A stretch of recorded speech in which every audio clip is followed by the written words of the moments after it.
ఈరోజు మనం మన శరీరం లోపలికి ఒక సాహసయాత్ర చేయబోతున్నాం. ఉమ్, మనందర్నీ ప్రతిరోజూ నిలబెట్టే ఒక అద్భుతమైన నిర్మాణం గురించి, దాని రహస్యాల గురించి లోతుగా తెలుసుకోబోతున్నాం. అదే మన అస్థిపంజర వ్యవస్థ. చాలామంది దీన్ని కేవలం ఎముకల గూడు అనుకుంటారు. కానీ ఇది మన బాడీకి షేప్ ఇవ్వడమే కాదు, ఇంకా బోలెడు ముఖ్యమైన పనులు చేస్తుంది. నిజమే, ఇదో నమ్మలేని ఇంజనీరింగ్ అద్భుతం. అవును. మన దగ్గర ఈ విషయంపై ఒక విద్యా సంబంధమైన అధ్యాయం నుండి కొన్ని ముఖ్యమైన గమనికలున్నాయి. మన లక్ష్యమేమిటంటే, ఈ వ్యవస్థ ఎలా నిర్మించబడింది, ఇందులో ఏమేమి భాగాలున్నాయి, అలాగే అది మనల్ని ఎలా కాపాడుతుంది. అవును, ఇంకా కొన్ని ఆశ్చర్యకరమైన నిజాలను బయటకు తీయడం. సరే, ఇక ఈ యాత్రను మొదలుపెడదాం. తప్పకుండా. ఇలాంటి మరిన్ని వీడియోస్ కోసం సబ్స్క్రైబ్ ఎంఆర్పి ఎడ్యుకేషన్ ఛానల్. పునాది నుండి మొదలుపెట్టాలంటే అసలు ఈ అస్థిపంజరాలలో రకాలుంటాయా? ఖచ్చితంగా ఉంటాయి.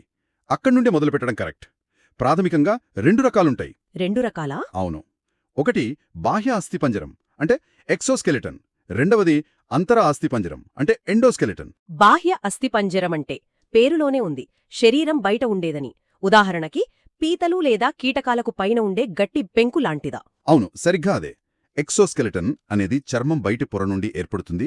ముఖ్యంగా ఇది నిర్జీవమైనది. నిర్జీవమైనదా? అంటే దానికి సొంతంగా జీవం ఉండదు. మన గోళ్ళు, జంతువుల కొమ్ములు, పక్షుల ఈకలు, చేపల పులుసులు ఇవన్నీ ఆ కొవ్వకే చెందుతాయి. చాలా వరకు ఇవి కెరాటిన్ అనే ఒక గట్టి ప్రోటీన్తో తయారవుతాయి. ఓకే, అంటే అవి పెరుగుతాయి కాని వాటిలో జీవకణాలు ఉండవన్నమాట. మరి మనలో ఉండే అంతరాస్థిపంజరం, అది దీనికి పూర్తిగా భిన్నమా? పూర్తిగా భిన్నం. మనలాంటి సకశేరుకాలలో ఉండే అంతర అస్థిపంజరం శరీరం లోపల ఉంటుంది. అన్నిటికన్నా ముఖ్యమైన విషయం ఏంటంటే ఇది సజీవమైన కణజాలం. సజీవమైనదే అంటే? అంటే ఇది నిరంతరం పెరుగుతూ, దెబ్బ తగిలితే తనను తాను బాగు చేసుకుంటూ మన శరీర అవసరాలకు తగ్గట్టుగా మారుతూ ఉంటుంది. తేరైందా? లేక వేరేవి కూడా ఉన్నాయా? మంచి ప్రశ్న అడిగారు. చాలామంది అలాగే అనుకుంటారు. కానీ ఇందులో 2 ప్రధానమైన భాగాలున్నాయి. ఒకటి మృదులాస్థి అంటే కార్టిలేజ్. కార్టిలేజ్. ఇది కొంచెం మెత్తగా రబ్బర్లా వంగే గుణం కలిగి ఉంటుంది. రెండవది అస్థి అంటే ఎముక. ఇది మనకు తెలిసినట్లు చాలా గట్టిగా బలంగా ఉంటుంది. ఆహా, అంటే ఈ రెండింటి కలయికన్నమాట. అవును, ఈ రెండింటి సరైన కలయిక వల్లే మన శరీరం బలంగా ఉంటూనే ఫ్లెక్సిబుల్గా కూడా ఉండగలుగుతుంది. మృదులాస్థి అంటే మన ముక్కుకొనలాంటిదా? దాన్ని మనం సులభంగా అటూ ఇటూ కదపగలం. అలాగే మన చెవిదొప్ప కూడా. అవును, పర్ఫెక్ట్ ఉదాహరణలు. ముక్కుకొన, చెవిదొప్ప, మన గొంతులో ఉండే స్వరపేటిక, అలాగే మనం గాలి పీల్చుకునే వాయునాళాల్లోని సి ఆకారపు రింగులు, ఇవన్నీ మృదులాస్థితో తయారైనవే. ఓకే. దీనికోసం కాండ్రాలజీ అనే ప్రత్యేకమైన అధ్యయన రంగమే ఉంది. ఓకే, ఇప్పుడు అసలు విషయానికొద్దాం. ఎముకలు, అవి ఎందుకంత గట్టిగా ఉంటాయి? మీరు వాడిన పోలిక చాలా దగ్గరగా ఉంది. ఎముక శరీరంలోనే అత్యంత గట్టి కణజాలం. దీని అధ్యయనాన్ని ఆస్టియాలజీ అంటారు. దాని బలానికి కారణం? దాని బలానికి, దృఢత్వానికి కారణం అందులో ఉండే ఖనిజ లవణాలు, ముఖ్యంగా కాల్షియం ఫాస్ఫేట్ మరియు కాల్షియం కార్బోనేట్. అంటే అదొక కాంక్రీట్ లాంటి నిర్మాణమన్నమాట. దాదాపుగా అంతే. కానీ కేవలం కాంక్రీట్తో పిల్లర్ కడితే అది గట్టిగా ఉంటుంది, కానీ భూకంపం వచ్చినప్పుడు విరిగిపోతుంది. అందుకేం చేస్తాం?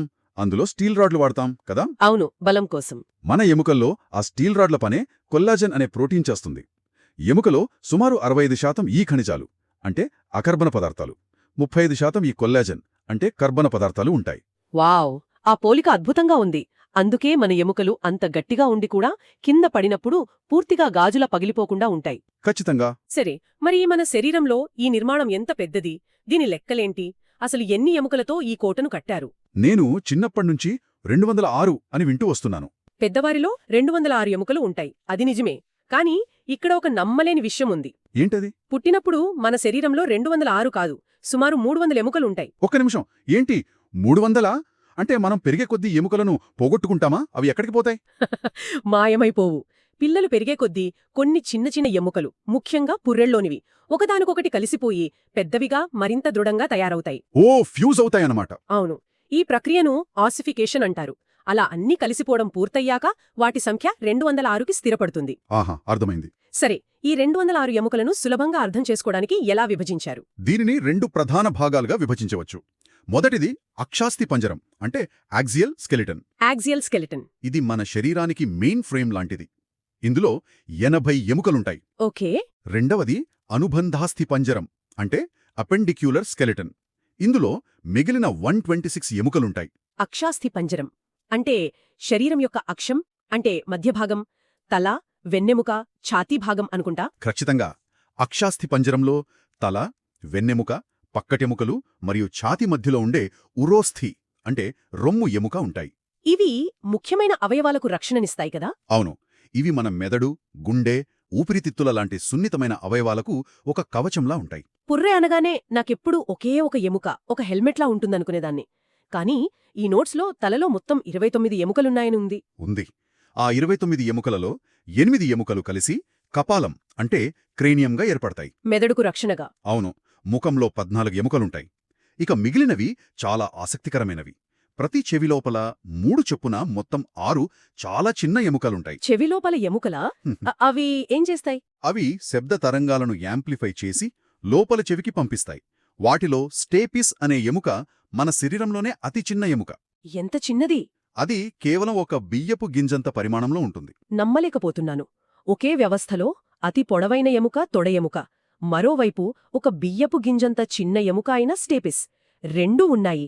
ఎంత వైవిధ్యం! నిజమే. ఇక అనుబంధాస్థి పంజరం అంటే మన కదలికలకు, పనులకు అవసరమైన భాగాలు. అంటే చేతులు, కాళ్ళు. అవును, చేతులు, కాళ్ళు, వాటిని శరీర మెయిన్ ఫ్రేమ్తో కలిపే భుజవలయం మరియు శ్రోణిమేఖల.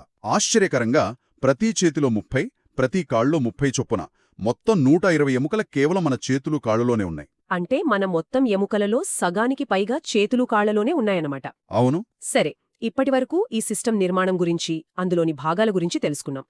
కాని కేవలం నిలబడటానికి, కదలడానికి తప్ప ఈ అస్థిపంజర వ్యవస్థ మనకు ఇంకా ఎలా ఉపయోగపడుతుంది? దీనికి చాలా ముఖ్యమైన పనులున్నాయి. మొదటిది మీరు చెప్పినట్లే శరీరానికి ఒక నిర్దిష్ట ఆకారం, ఆధారం ఇవ్వడం. రెండవది కదలికలకు సహాయపడడం. సరిగ్గా చెప్పారు. ఇక మూడవది అత్యంత ముఖ్యమైనది, సున్నితమైన అంతర్గత అవయవాలకు రక్షణ కల్పించడం. ఓ అవును, కపాలం మెదడును, పక్కడెముకలు గుండెను. ఖచ్చితంగా. పక్కటెముకల గూడు గుండె మరియు ఊపిరితిత్తులను ప్రమాదాల నుండి కాపాడుతుంది. ఇవి మన శరీరంలోని సహజమైన కవచాలు. ఇది కాకుండా మన గమనికలలో ఖనిజాలను నిల్వ చేస్తుందని కూడా ఉంది. అంటే ఇదొక స్టోరేజ్ యూనిట్ లాంటిదా? అవును. ఎముకలు కాల్షియం, ఫాస్ఫరస్ వంటి ముఖ్యమైన ఖనిజాలకు ఒక రిజర్వాయర్లా పనిచేస్తాయి. అంటే మన శరీరానికి ఒక బ్యాంక్ అకౌంట్ లాగా? ఆ పోలిక బాగుంది. మన రక్తంలో ఈ ఖనిజాల స్థాయి తగ్గినప్పుడు ఎముకలు తమలో దాచుకున్న వాటిని విడుదల చేస్తాయి. మళ్లీ అవసరమైన దానికన్నా ఎక్కువ ఉన్నప్పుడు నిల్వ చేసుకుంటాయి. ఓకే, ఈ గమనికలలో నేను అస్సలు ఊహించని ఒక విషయం ఉంది.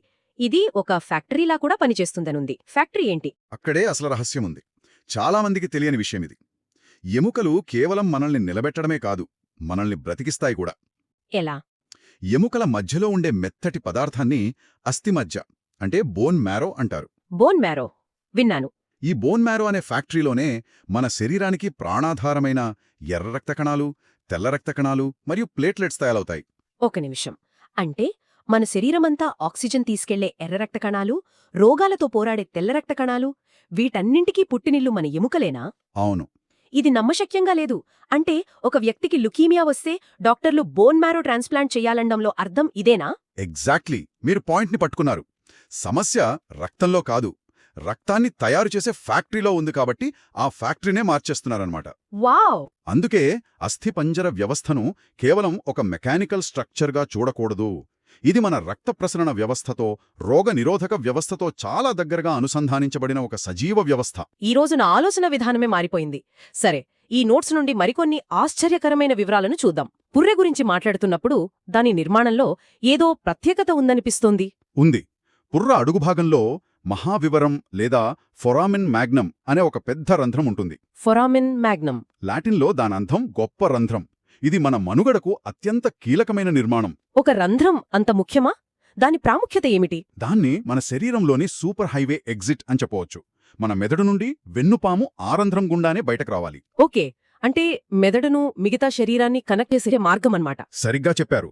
ఆ చిన్న మార్గం లేకపోతే మెదడుకు శరీరానికి మధ్య సంబంధం తెగిపోతుంది. వావ్! సరే, ఈ జ్ఞానానికి ఏదైనా ఆచరణాత్మక ఉపయోగముందా? ఫరెన్సిక్ సైన్స్లో చూపిస్తుంటారు కదా? ఉంది. ఈ గమనికలలో బోన్ ఆసిఫికేషన్ టెస్ట్ అని ఒకటి ప్రస్తావించారు. అదేంటి? ఇందాక మనం మాట్లాడుకున్నట్టు ఎముకలు గట్టిపడే ప్రక్రియ వయసును బట్టి జరుగుతుంది. ఎక్స్రే ద్వారా ఒక వ్యక్తి చేతి మణికట్టులోని ఎముకల అస్థీకరణ ఏ దశలో ఉందో పరిశీలించి. ఓ, దాని ద్వారా వయస్సును అంచనా వేస్తారా? అవును.